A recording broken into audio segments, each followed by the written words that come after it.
আসসালামু আলাইকুম। সকলকে আমার একটা পরামর্শ, কেউ যদি শশা করতে চান তাহলে মালচিং দিয়ে করবেন।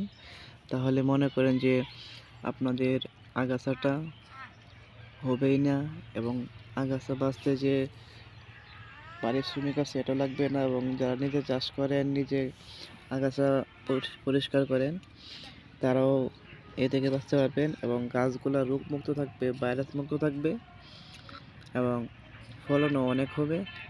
বিশেষ করে যারা মাটিতে শশা চাষ করেন, যে নিচের পাতে যে শশাগুলো হয় সেই শশাগুলা টিকে না, কিন্তু মালচিং দিয়ে করলে সেই শশাগুলো টিকে। মালচিং দিয়ে করলে সেই শশাগুলো টিকে। দেখেন গুঁড়া আমাদের টেম, এই গুঁড়াতে শশার কড়া চলে আসছে। এই জন্য বলি, যারা শশা চাষ করবেন তারা মালচিং দিয়ে করবেন। দেখেন কত ফ্রেশ, এক একটা গাছ অনেক ফ্রেশ। এই জন্য বলি, আপনারা মালচিং দিয়ে শশা চাষ করেন এবং আপনারা অবশ্যই লাভবান হবেন।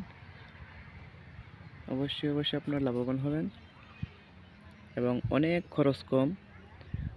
মালচিং চারা করলে সার দিতে হয় 2 থেকে 3 বার, কিন্তু মালচিং দিয়ে করলে প্রথমে একটু বেশি পরিমাণে সার দিলে পরে আর সারের প্রয়োজন পড়ে না, এবং পর্যাপ্ত পরিমাণে জৈব সার দিয়ে লাগাবেন, তাহলে অধিক ফলন পাবেন। আর মালচিং দিয়ে করলে আপনারা শীতের সময় অনেক উপকার রয়েছে, গাছের গ্রোথ কমে না, ঠিক মতোই বাড়ে। আমার গাছের বয়স আজকে 20 দিন, ডুগা চলে আসছে, করা চলে আসতেছে, আর মাত্র 20 দিন পরে আশা করতেছি ফলনটা আমি তুলতে পারবো। আপনার সাথে দোয়া করবেন।